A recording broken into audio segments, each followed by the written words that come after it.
बढ़ते हैं और बिग मार्केट वॉइसेस में हमारे साथ कंप्लीट सर्कल के managing partner and CEO Gurmeet Chadha जुड़ गए हैं। उनसे जानते हैं।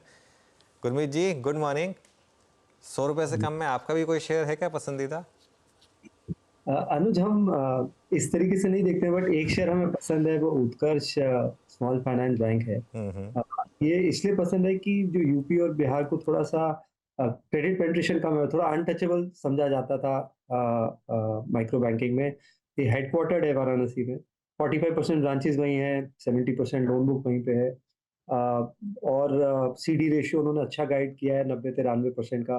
माइक्रो बैंकिंग का शेयर वो धीरे धीरे 50% पे लाएंगे और अच्छी ग्रोथ है। मुझे लगता है ये यूपी का जो टर्न अराउंड हो रहा है, जो हम ग्राउंड लेवल पे देख रहे हैं, इंफ्रास्ट्रक्चर में, शेयर मार्केट पार्टिसिपेशन में, फाइनेंशियल इंक्लूजन में, उसमें अच्छा पार्टिसिपेट कर सकता है। तो ये और क्रेडिट एक्सेस ग्रामीण हमें अच्छा लगता है इस स्पेस में, जिसे हम माइक्रो फाइनेंस और माइक्रो बैंकिंग बोलते हैं। ओके, चलिए। वैसे खैर गुरमीत ने कहा हम ऐसे नहीं देखते, लेकिन बाई चांस ये 100 से कम का है तो उत्कर्ष स्मॉल फाइनेंशियल बैंक ये हो गई गुरमीत की पहली पिक। गुरमीत, दूसरा स्टॉक जो मैं आपसे डिस्कस करना चाहता हूँ, आपके पोर्टफोलियो का एक बड़ा हिस्सा, एक बहुत बड़ा स्केयर दिया उसने, पॉलीकैब। 5500 से गिर के 3800 तक आया, अब 3800 से वापस 4800। क्या ये एग्जिट रैली है या फिर ये कॉन्फिडेंस बता रहा है मार्केट का कि नहीं, हम एक लीप ऑफ फेथ लेने को तैयार हैं या सेकंड चांस देने को तैयार हैं? अ, जी, बाजार में भाव काफ़ी कुछ बताता है अनुज। कि पहला रिएक्शन, हमारी चर्चा हुई थी इमीडिएटली जब वो टैक्स का न्यूज़ आया था, कि कभी भी हमने देखा है, चाहे हीरो हो, चाहे श्री सीमेंट हो, चाहे मैनकाइंड फार्मा का जो रेट पड़ा था आईपीओ के बाद, जब भी कोई ऐसा न्यूज़ आता है तो पैनिक में रिएक्शन नहीं देना चाहिए। और ये बात मैंने तब भी बोली थी, मार्केट को सेटल हो देना चाहिए, क्योंकि इवेंचुअली कंपनी अच्छा कर रही है और ये इवेंट्स जो होते हैं टेम्परेरी होते हैं। मैं बस देखना चाहूँगा, मुझे थोड़ा-सा डिसअपॉइंटमेंट मैनेजमेंट से था उनकी कम्युनिकेशन को लेके, कि कुछ दिन तक उनका जो आईआर था, उन्होंने ज़्यादा क्लैरिटी नहीं दी। मुझे लगता है मार्केट कहीं न कहीं एंटीसिपेट कर रहा है कि इसका फाइनेंशियल इम्पैक्ट ज़्यादा नहीं होगा और 1 क्वार्टर या 2 क्वार्टर अर्निंग्स जितना होगा, इसलिए रिएक्शन देखने को मिल रहा है। हमारे पोर्टफोलियो में अभी भी हम 3-4% एक्सपोज़र बनाए हुए हैं, हमारे लिए काफ़ी बड़ा वेल्थ क्रिएटर रहा है। बट मैं और ऐड जब करूँगा, जब मुझे एग्ज़ैक्ट क्लैरिटी आएगी गवर्नेंस को लेके, अकाउंटिंग स्टैंडर्ड्स को लेके, तो उसकी मैं क्लैरिटी का थोड़ा वेट करूँगा और आउटकम का वेट करूँगा। पर जो पोज़ीशन है वो हम होल्ड कर रहे हैं। Okay, Gurmeet, good morning. Virendra बोल रेडी स्टूडियो से। एफएमसीजी में जो इस अर्निंग सीजन में या फिर पिछले कुछ सेशंस में हमने जो डैमेज देखा था, प्राइस डैमेज, मैं अलग अलग स्पेस के, आई मीन टाइटन का इस बार अगर आप देखें प्राइस डैमेज हुआ, इस बार एचयूएल में प्राइस डैमेज हुआ, इस बार एशियन पेंट्स में प्राइस डैमेज हुआ। इस प्राइस डैमेज में आप लोगों ने क्या क्या ऐड किया इस स्पेस में, एफएमसीजी में? सब जगह प्राइस डैमेज नहीं हुआ है। यदि आप देखिए, टाटा कंज्यूमर ने बहुत अच्छा किया है, कंटिन्यू टू ग्रो करता है। टी और कॉफ़ी बिज़नेस तो अच्छा कर ही रहा है। जो फूड बिज़नेस है, जिसको लेके मैं बहुत ही बुलिश हूँ, टाटा संपन्न, वो अच्छा कर रहा है। रेडी टू ईट फूड में आ रहे हैं, ड्राई फ्रूट्स में आ रहे हैं। आप देखिए, गोदरेज कंज्यूमर ने जब से लीडरशिप चेंज आया है, और थोड़ा डाइवर्सिफिकेशन कर रहे हैं वो अपना, जो उनका मॉस्किटो रेपेलेंट और इंसेक्टिसाइड पोर्टफोलियो से बाकी कैटेगरीज में, वहाँ पे परफॉर्मेंस इतना बुरा नहीं है। तो मैं सारी कैटेगरी को क्लब नहीं करूँगा। एक मुझे शेयर जो अच्छा लगता है, वो कंप्लीटली एफएमसीजी नहीं बोल सकते हैं, वो आईटीसी है। मुझे लगता है काफ़ी अच्छा करेक्शन आया है। होटल बिज़नेस का डीमर्जर हो रहा है। अगर आप देखिए, अब इंडियन होटल्स का मार्केट कैप 80,000 करोड़ क्रॉस कर गया, और इंडियन होटल्स करीबन 20-22 हज़ार के आसपास रूम कीज़ हैं। आईटीसी के पास लगभग-लगभग 11,000 रूम कीज़ हैं। तो जो हमने रिलायंस और जियो फाइनेंशियल में थोड़ा बहुत डीमर्जर का प्ले होते हुए देखा है, कुछ हद तक वैसा प्ले आईटीसी में अगले कुछ पीरियड में हो सकता है। सिगरेट वॉल्यूम गिरा था पिछले क्वार्टर, इसलिए मार्केट में थोड़ा रिएक्शन आया, प्लस बैट का एक ओवरहैंग है कि कितना स्टेक बेचेगा। मुझे लगता है प्रॉब्लम थोड़ी टेम्परेरी है। अगर आप देखिए ब्राइटर साइड पे, एफएमसीजी बिज़नेस का एबिट मार्जिन 11% आ गया। ये सिंगल डिजिट होता था और इसका कंट्रीब्यूशन इंक्रीजिंगली बढ़ रहा है। पेपर बोर्ड बिज़नेस में प्रॉफिटेबिलिटी गिरी थी, मुझे लगता है वो सिक्लिकल है। होटल बिज़नेस अच्छा कर रहा है, तो मुझे लगता है एक डीमर्जर आगे जाके कहीं न कहीं एफएमसीजी बिज़नेस का भी होगा, और वैल्यूएशंस बहुत रीज़नेबल है। तो हमने आईटीसी में एक्सपोज़र थोड़ा-सा ऐड किया है। टाटा कंज्यूमर हम अभी भी होल्ड कर रहे हैं। एचयूएल पे हमारी निगाह है, पर मैं थोड़ा-सा रूरल रिकवरी देखना चाहूँगा, क्योंकि एचयूएल में हम एक पैटर्न आता है 3-4 साल का अंडर परफॉर्मेंस, और फिर थोड़ा-सा ब्रेकआउट देता है। तो थोड़ा टाइम करेक्शन जो है वो अच्छा है। अगर थोड़ा-सा रूरल इकोनॉमी रिकवरी आती है इलेक्शन के आसपास, या थोड़ा बहुत फार्म इनकम सपोर्ट से लेके, तो देखा जा सकता है। पाजी ये डीलर को बोल के आए थे कि काके HDFC बैंक ऐड कर लियो आज। HDFC बैंक चलता हुआ आप लोगों ने क्या व्यू बनाया इस वक्त? क्या आई थिंक थोड़ा थोड़ा फ्रस्ट्रेटिंग है विनय जी, मतलब आप देखिए अभी जियो फाइनेंशियल है, अंडरलाइंग बिजनेस बन रहा है, इंक्यूबेट हो रहा है, और मार्केट का रिएक्शन है, तो स्टॉक मार्केट को आपको रिस्पेक्ट करना पड़ेगा। कुछ चीज़ों का उनका कंसर्न, मुझे लगता है एनालिस्ट मीट के बाद एक चीज़ जो थोड़ी सी मुझे अच्छी लगी है कि उन्होंने जो तीनों प्रॉब्लम्स हैं, लिक्विडिटी को लेके, क्रेडिट डिपॉजिट रेशियो को लेके, ग्रोथ को लेके, कुछ हद तक उन्होंने एड्रेस करे। मुझे हालांकि लगा कि ग्रोथ गाइडेंस थोड़ा और अच्छा दे सकते थे 2-3 साल का, स्पेशली जो क्रॉस सेल अपॉर्चुनिटी है मर्जर की, वो उतना अच्छे से नहीं दिया है। पर ठीक है, थोड़ा कंसोलिडेशन कर रहा है। एंड ऑफ द डे आप देखिए 16-17 हज़ार करोड़ पैट बनाता है, और इस समय अगर आप देखिए प्री मर्जर एचडीएफसी का मार्केट कैप शायद 10.5 लाख करोड़ था। मर्जर के बाद शायद 11 साढ़े 11 लाख करोड़ है। तो आपको एचडीएफसी लिमिटेड जो है 1 लाख करोड़ में उसमें ऐड हो गया है। सब्सिडीज़ की जो है वो उसमें आपको वैल्यू अलग से मिल रही है। मुझे लगता है 200-300 रुपए तो सिर्फ सब्सिडी की वैल्यू होनी चाहिए। एचडीबी का आगे आईपीओ है, एचडीएफसी सिक्योरिटीज़ में कुछ वैल्यू अनलॉकिंग होनी चाहिए। तो इस लेवल से मुझे लगता है रिलेटिवली बाकी बैंकिंग स्टॉक्स को आउट परफॉर्म करना चाहिए, एचडीएफसी को भी और कोटक को भी। कोटक का थोड़ा बेस कम है, आई थिंक वहां पे शायद टर्न अराउंड थोड़ा और फास्ट हो सकता है। ओके। अच्छा, गुरमीत, पिछले 3-4 दिन में एक जो मार्केट ने व्यू लिया है वो ऑयल मार्केटिंग कंपनीज पर लिया है कि थोड़ी प्रॉफिट बुकिंग कर ली जाए यहाँ पर। आपके हिसाब से ऐसा क्यों हो रहा है और क्या व्यू होगा यहाँ पर? अनुज, शुरू से सेक्टर सिक्लिकल रहा है। हमने देखा है चाहे बीपीसीएल हो, एचपीसीएल हो, बाकी कंपनीज हो, बहुत फास्ट मूवमेंट आते हैं, और थोड़ा फ्यूल प्राइसिंग को लेके भी कंफ्यूजन रहता है, विंडफॉल टैक्स को लेके एक ओवरहैंग रहता है। तो इस पोर्टफोलियो को आपको टैक्टिकली रखना पड़ेगा। बट मुझे लगता है जो दूसरा साइड है, जैसे गैस का पूरा वैल्यू चेन है, एनर्जी का पूरा वैल्यू चेन है, वहां पे हम स्ट्रक्चरल कॉल ले सकते हैं। आप देखिए एनटीपीसी, अगर आप देखिए वैल्यूएशन कंफर्ट है, करीबन करीबन 12 से 14 गीगावाट के उनके थर्मल प्लांट्स का वर्क इन प्रोग्रेस है। रिन्यूएबल बिजनेस का क्लियर गाइडलाइन है, 2030 में उसको डीमर्जर करना है। डिविडेंड यील्ड अच्छी है।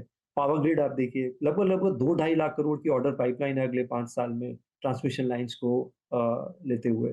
तो मुझे लगता है कि यहाँ पे अपॉर्चुनिटी जो है, स्पेशली जो एनर्जी साइड है, ये बहुत स्ट्रक्चर है।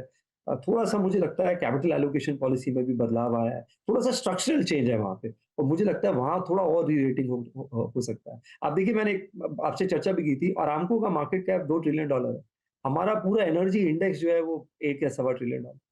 तो एनर्जी इतना बड़ा थीम है, बहुत सारी कंपनीज़ मुझे लगता है $100-200 बिलियन डॉलर क्लब में आएँगी, रिलायंस को छोड़ के। ओके, क्योंकि आपने रिलायंस की बात की है, आज के स्टॉक्स ऑफ द डे में रिलायंस खुद है और जियो फाइनेंशियल सर्विसेज।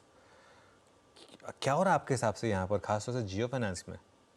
तो 2 ट्रिगर थे अनुज। एक, जब उन्होंने रिजल्ट में 3 चीज़ें बताई। एक, उनका सैंडबॉक्स रेडी है कंज्यूमर ड्यूरेबल और पर्सनल लोन का। उन्होंने होम लोन और लैब की बात करी। जियो एग्रीगेट सर्विसेज की बात करी, जिसमें वो बाकी चीज़ें करेंगे।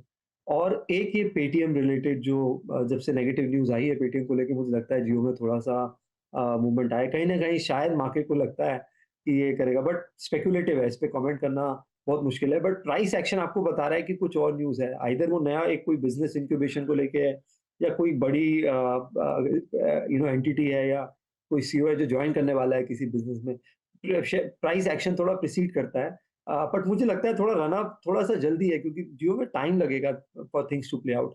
एक उन्होंने जो सप्लाई चेन Q4 में बोला था कि वो कर देंगे 2024 में, सप्लाई चेन फाइनेंसिंग, वो एक बहुत इंपॉर्टेंट सेगमेंट है, क्योंकि रिलायंस का ह्यूज नेटवर्क है वेंडर्स का। जियो और रिटेल के नेटवर्क को भी एनकैश कर सकते हैं। तो वो प्रोडक्ट को मैं ज़रा देखना चाहूँगा। वो थोड़ा-सा इनोवेटिव प्रोडक्ट है सप्लाई चेन फाइनेंसिंग का, जो मुझे लगता है मार्केट में थोड़ा डिसरप्शन कर सकता है।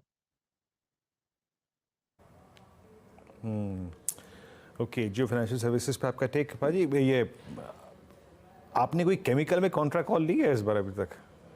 कोई हाँ, फर्स्ट मूवर एडवांटेज लेने का एक काउंटर कॉल है ली? पोर्टफोलियो में। हाँ, एक है पीआई इंडस्ट्रीज। हमको, मैं पूरा केमिकल नहीं बोलता हूँ, वो काफ़ी टाइम से है पोर्टफोलियो में। हमने थोड़ा इनफैक्ट वेटेज कम किया over a course of time उसमें। टाटा केमिकल मुझे लगता है हमारे वैल्यूएशन कंफर्ट है, 10 टाइम्स अर्निंग है। थोड़ा सोडा ऐश को लेके और चाइना डंपिंग को लेके थोड़ा सा इशू है। दूसरा, मुझे लगता है जो स्पेशलिटी केमिकल स्पेस में, जो ईवी स्पेस में काम कर रहा है, वो मुझे लगता है उससे काफ़ी बड़ा रेवेन्यू ड्राइवर हो सकता है। और ये प्रॉक्सी प्ले है इंफ्रास्ट्रक्चर हाउसिंग का, क्योंकि सोडा ऐश की रॉ मटेरियल जो है ग्लास का है, जिसका and use automobile infrastructure housing में है। तो ये मुझे लगता है वैल्यूएशन कंफर्ट है और टाटा ग्रुप है, प्लस रैलिस इंडिया है इसमें, तो एग्रोकेमिकल का प्ले भी आ जाता है। तो मल्टीपल प्लेयर्स है इसमें और काफ़ी वैल्यूएशन कंफर्ट है। गुरमीत जी, कोई HFC ऐप ने ऐड करी? अभी हमने हालांकि जियो फाइनेंशियल सर्विसेज पे एक डेडिकेटेड डिस्कशन किया, but specially HFCs considering I think जो रियल स्टेट में मूव है उसको देखते हुए। होम फर्स्ट फाइनेंस हमारे पोर्टफोलियो में काफ़ी काफ़ी समय से है, पिछले लगभग 1.5 साल से है। मुझे लगता है 30% ग्रोथ कर पाएँगे। फर्स्ट ज्योग्राफी को ही डाइवर्सिफिकेशन है, गुरमीत आरओए जी, बहुत बहुत सॉलिड है। Home first finance. नहीं मतलब आप वो यही रखेंगे और कोई नहीं ऐड करेंगे, मतलब PNB हाउसिंग बैंक्स फाइनेंस या फिर LIC बैंक्स हाउसिंग फाइनेंस इन पे आप करते हैं? बैंक्स बैंक्स में वो प्ले धीरे धीरे मिल रहा है आपको। देखिए एसबीआई की लोन बुक और एचडीएफसी की लोन बुक आप ऐड करेंगे तो 13 लाख करोड़ है, 14 लाख करोड़ की लोन बुक है और दोनों में वैल्यूएशन कंफर्ट है। और मुझे लगता है कि एक बार थोड़ा जब साइकिल रिवर्स होगी, इंटरेस्ट थोड़ा लिक्विडिटी, ऐसी लिक्विडिटी टाइटनिंग मैंने बहुत समय से नहीं देखी है। और लिक्विडिटी टाइटनिंग अच्छी नहीं है फाइनेंशियल्स के लिए, स्पेशली एनबीएफसीज के लिए। कॉस्ट ऑफ फंड्स पे प्रेशर है। थोड़ा सा जब ये साइकिल चेंज होगी, थोड़ा शायद सीआरआर कट हो, लिक्विडिटी चेंज हो, रेट कट साइकिल शुरू हो, वो मेरे ख्याल से उससे थोड़ा 1 महीना पहले मुझे लगता है बेटर टाइम होगा एनबीएफसीज को और एचएफसीज दोनों को देखने का, इंक्रीमेंटल एडिशन की। ओके, एनबीएफसीज और एचएफसीज दोनों को देखने का इंक्रीमेंटली।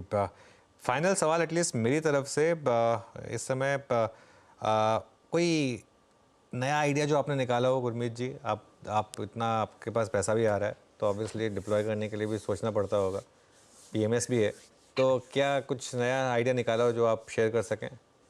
अनुज, 3-4 स्पेसेस पे हम काफ़ी रिसर्च कर रहे हैं। एक जो स्पेस से रिलेटेड है, गवर्नमेंट का भी अनाउंसमेंट आया 100% एफडीआई को लेके। एक जो हमारी लर्निंग रही है कि गवर्नमेंट जहाँ स्पेंड कर रही है, वहाँ पे कुछ पोर्शन पोर्टफोलियो का होना चाहिए। उन्होंने पीएसयूज़ के लिए बोला था 6 महीने पहले, प्रधानमंत्री ने खुद। फिर डिफेंस के लिए भी बहुत गवर्नमेंट ने फोकस किया था, तो हमने देखा है कितना वैल्यू क्रिएशन हुआ है। मुझे लगता है स्पेस एक बहुत एक्साइटिंग अपॉर्च्युनिटी है। एक हम प्रॉक्सी प्ले हैं सोलार, क्योंकि सोलार का स्टेक है स्काई रूट में, और Skyroot is India's first private rocket satellite launching company, तो उसका प्रॉक्सी प्ले है। हम साइंट डीएलएम देख रहे हैं ईएमएस स्पेस में, जो end to end solutions provide करती है, और कुछ एक कंपनीज और देख रहे हैं इस पर्टिकुलर स्पेस पे। वैल्यूएशन कंफर्ट थोड़ा कम है, बट हम साइंट डीएलएम भी देख रहे हैं। एक हमने जेन टेक्नोलॉजीज थोड़ा सा ऐड किया है, और एनबीसीसी कुछ नॉन डिस्क्रिशनरी पोर्टफोलियोज में ऐड किया है, क्योंकि बॉर्डर फेंसिंग हो रही है और सर्वेलेंस रिक्वायरमेंट आ रही है।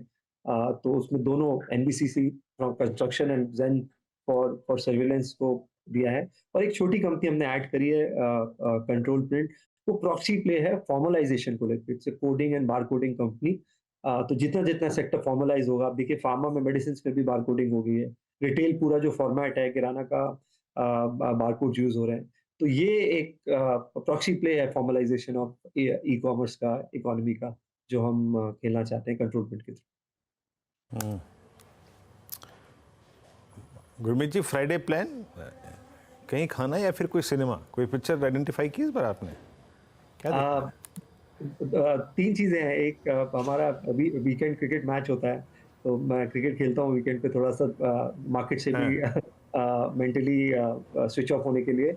और आर्टिकल 370 मैं लुक फॉरवर्ड कर रहा हूँ, इंटरेस्टिंग मूवी है, शायद कैच अप करूंगा सैटरडे को।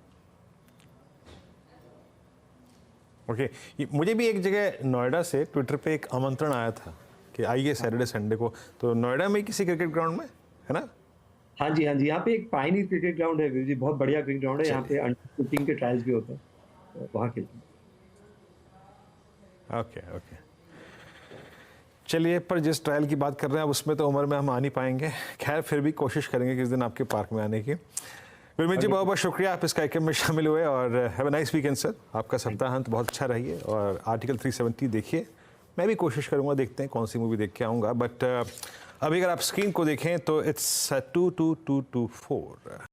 बता दें कि मनी कंट्रोल पर दिए गए विचार एक्सपर्ट्स के अपने निजी विचार होते हैं। वेबसाइट या मैनेजमेंट इसके लिए उत्तरदायी नहीं है। यूजर्स को मनी कंट्रोल की सलाह है कि कोई भी निवेश निर्णय लेने से पहले सर्टिफाइड एक्सपर्ट की सलाह लें।